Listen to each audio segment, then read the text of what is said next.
Hey everybody, welcome back to Record-ology.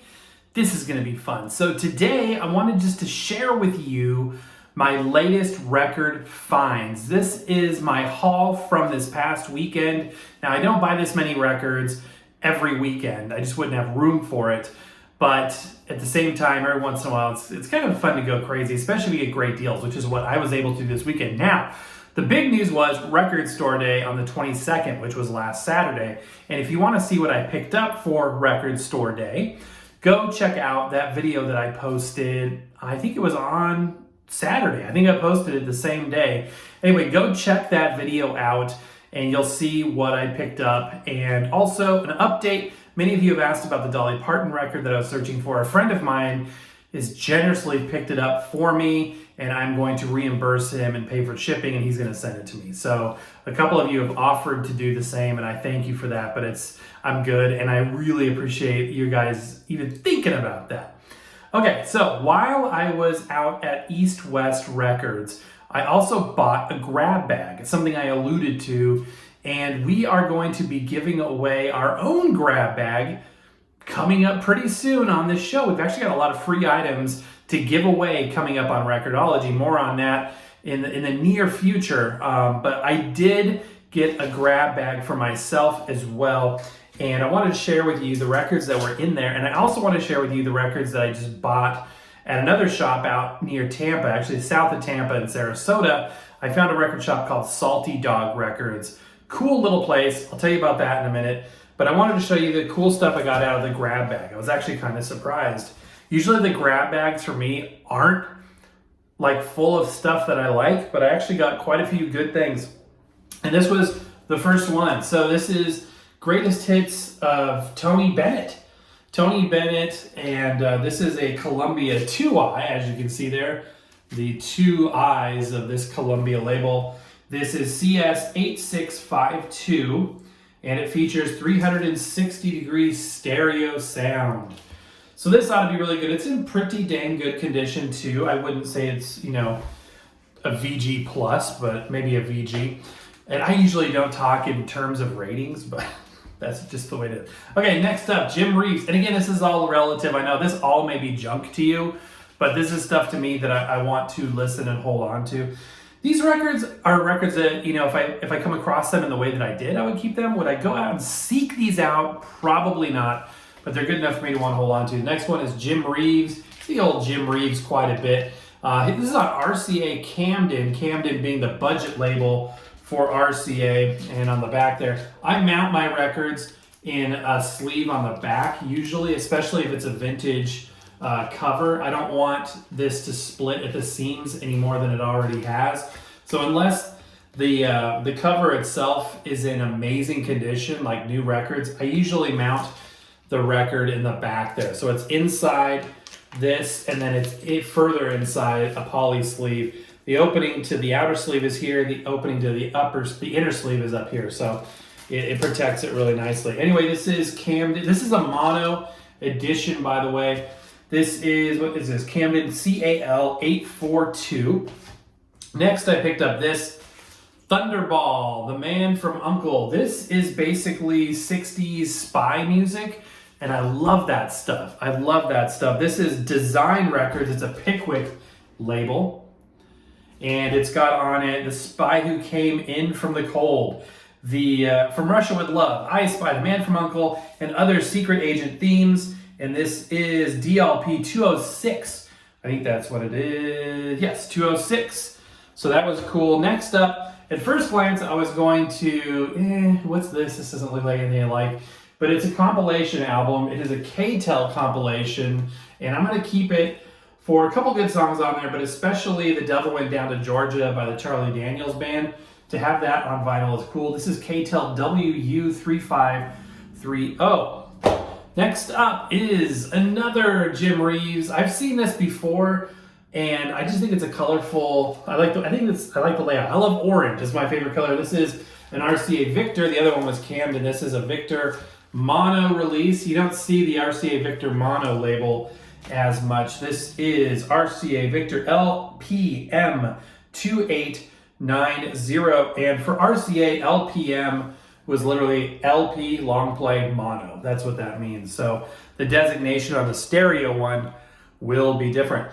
Now, the final one I picked up out of that grab bag is this Chet Atkins Now and Then record. And this sleeve is in heinous condition. I mean, it's got yellowing tape over here. It's split open all over the place. It's on a 70s RCA Camden. Literally just take the regular RCA logo, color it blue, and put the word Camden on the side there. It's a decent condition. Anytime you see that RCA logo, you know it's 70s era.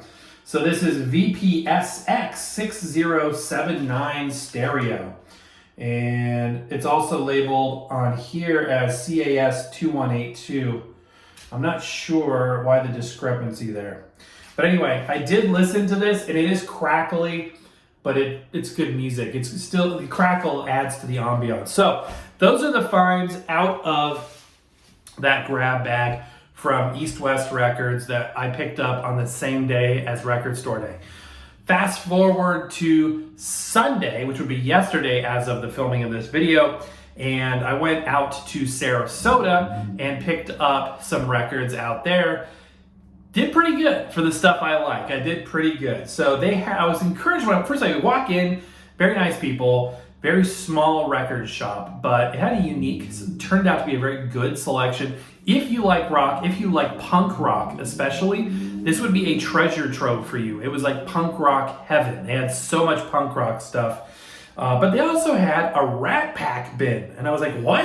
And it was full of Sinatra and Dean Martin, Sammy Davis, all these guys. And I started loading up on these Sinatra concept albums. I love Sinatra concept albums. Sinatra, For Only the Lonely was the first concept album. Now you may be saying, what's a concept album? A concept album isn't just a random or a chronological release of music. It is a purposely created list of songs that are part of a theme that could be loneliness, happiness, joy, traveling. It could be, who knows? It could be anything. But all the songs are created usually for the express purpose of the album, or the songs are curated from a list for that purpose. So the album has a theme. So Sinatra pioneered that. People don't really realize that today. But Sinatra's For Only the Lonely album, which I've got a new release of, is the first concept album. And other concept albums are like this. This is September of My Years. This is 1965.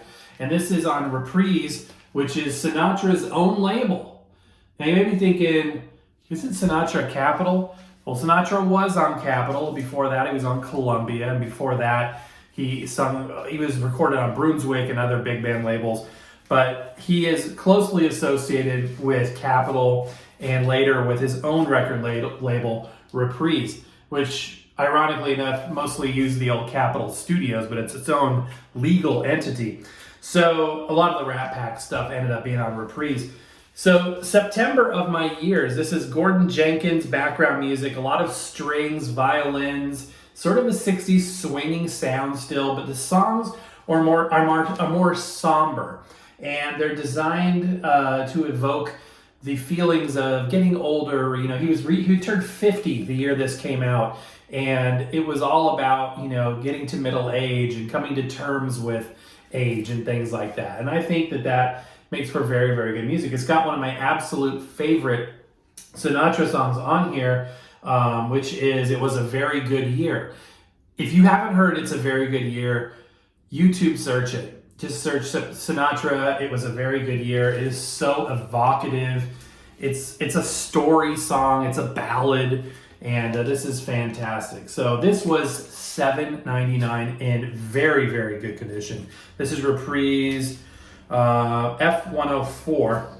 On the front it just says, wait, what does it say? F1014. And on the front it says 1014. And this is the mono edition. I don't know what it is with mono records. I don't know why that would be a mono issue, but that is a mono issue. By 65, and I've talked about this before, by 65, the whole purposely mono records were kind of fallen by the wayside. And remember I talked early on about a lot of, music in the early 60s, late 50s was mastered in two different ways, sometimes by two separate teams of engineers in mastering. So oftentimes the stereo master may be completely different than the mono. The stereo and the mono can be very different. By this time, that really wasn't a thing. Things were kind of really shifted in the industry towards full stereo all the time as a standard. So it's kind of odd that that's mono. If anybody has any ideas why that could be, let me know. Okay, if you like Patsy Cline music, you'll be interested to hear this next bit. So pretty much thinking I'd pretty much thinking I had collected everything of note in the Patsy Cline catalog, with the exception of some outliers and versions that I wanted to pick up. I was pleasantly surprised. I asked the guy, do you have any Patsy Cline? And I usually ask that question at a record shop, and he's like, this is punk rock land, If I do, I think I saw up in the not free bin, I wish it was, up in the discount bin. And it was all these records in the discount bin looked tattered, they were all worn out. And I'm like, I wasn't feeling hopeful, you know what I mean? I wasn't feeling hopeful. So I'm like, whatever, I'll just go look through it. And I found all kinds of stuff, all this Elvis stuff. Basically anything that wasn't punk rock or the Rat Pack was in this bin that I was interested in anyway. So I found probably 6 different Patsy Cline records and picked up 4 of them. And like I said, I'm not just, gonna get stuff to get stuff. These all have a reason why I would be interested in getting it. This is the first one. This is volume 1 of her legendary recordings. This is really cool because this is a TV offer. Call now in the next 10 minutes and get your copy of, and they've got the song's title scrolling on the screen. So this was by an organization called, what is it called? Suffolk Marketing. Suffolk Marketing. They literally just did as seen on TV album releases. And as such, the back cover doesn't have a song list, doesn't have any bio information. It's just sales information about you like this, we'll get these next. You have a special partnership with Reader's Digest. And these guys weren't Reader's Digest by any means. But it's in a special arrangement with Reader's Digest, just selling more, selling. Like, yeah, this is the album you bought, but this is what we want you to buy next. And because the music is tightly controlled and copyrighted, they have to license it. So it's all in partnership with MCA Records. But this is not an MCA issue. This is a Suffolk issue. It is a cheap, thin, flimsy, like 120, 130 gram pressing. The sleeve is pretty much paper, like it's like a cardstock. It's a very thin, cheap thing. It actually sounds pretty good. If you are a Patsy Cline fan, about 50% of the recordings on this are dubbed, meaning that it uses her vocal with a modern arrangement, and I find those kind of cheesy. I like the original backing tracks much better, and this uses the more modern late 70s, early 80s ones. So I've been looking for this for some time. Again, this is album number 1, and just to show you the other half of it, this is album number 2. So I have 2 copies of this. I just keep coming across these, but never came across album number 1. So it was fun to find that. That is MSM 35076. Actually does say MCA Records up there, which is interesting because if you look at the record, it just has a yellow Suffolk label on it. But again, worth picking up for the collector's item. Not the best recordings by any means. They're decent pressings, but the dubs, that's what stinks about these. It was also available on CD and cassette. I actually got the cassette set. Cassette set? Is that a thing? That's the first version that I got. But you have to get them on vinyl too, right? And if I saw them on CD, I'd get them on CD as well. Next record I picked up, I had never seen this before. I had never ever seen this before. Loved and Lost Again. And by the way, all of the discount bin records were $4.99. And you may be saying, that's a lot for a discount. Usually the discount bin's $1. That would have been a killer deal. So I have to kind of temper that with the fact that, well, these are really good discount records in my opinion. This is Q16282, and this is on the 51 West Records and Tapes label. Look at that. Have you ever seen that record label before? This is like 1982-ish. Yeah, 1982, copyright CBS. So this is actually a CBS product. And I do want to show you the label on this because it's a cool label that I've never seen. The Suffolk label is just yellow with black text, but this one is worth looking at. Isn't that cool? 5-1 West. Almost looks like a radio station moniker. So I picked that up. I have not listened to it yet. Patsy Cline's music is divided into two phases. There's the 4-Star Records phase, which is the music that she did under contract to 4-Star, where they recorded their own music, their own art, their own writers, everything was in their own system. Generally considered to be lower quality songs, and they were the first songs that she recorded. It's like the first half of her career. Then you have the Decca years, where she was, under contract directly to Decca as opposed to through 4-Star. And those are the songs like Crazy, Always, Faded Love, it's the songs that she's really famous for. A lot of times when you see a no-name label like this or a weird third-party label, oftentimes the songs that are going to be on there are going to be from the first half of her career. And I think it literally has to do with the licensing on the 4-Star material is cheaper. And I think, it says a product of 4-Star Records right down there. So the licensing is what it's all about. And for a lot of companies, they're just trying to make a profit. They want a big name, and then they want to offer that product. And then what's actually on there is secondary. So it's kind of a bummer because somebody that's like, oh yeah, I think I know Patsy Cline. She has that song Crazy. And you would think that would be on, a compilation like this. Well, it's not. And it almost never is on the third-party stuff. And here's another one. This is actually the same label, Today, Tomorrow, Forever. And you can see this is the same label, CBS, manufactured by CBS. Golden Country Productions, under grant from Columbia Special Products, a division of CBS, a product of 4-Star Records again. And what's really interesting is it says electronically rechanneled to simulate stereo. That's really, really weird because I would say about maybe 60% of Patsy Cline's recorded content is already stereo. So if the masters they were using were some cheap mono dubs and then they took the mono down mixes and rechanneled them to stereo, that can't sound really good. I haven't listened to this one either yet. It's also got kind of wonky cover art. It's odd. What is this? I'm trying to find an actual number on here to reference. It is Q16263.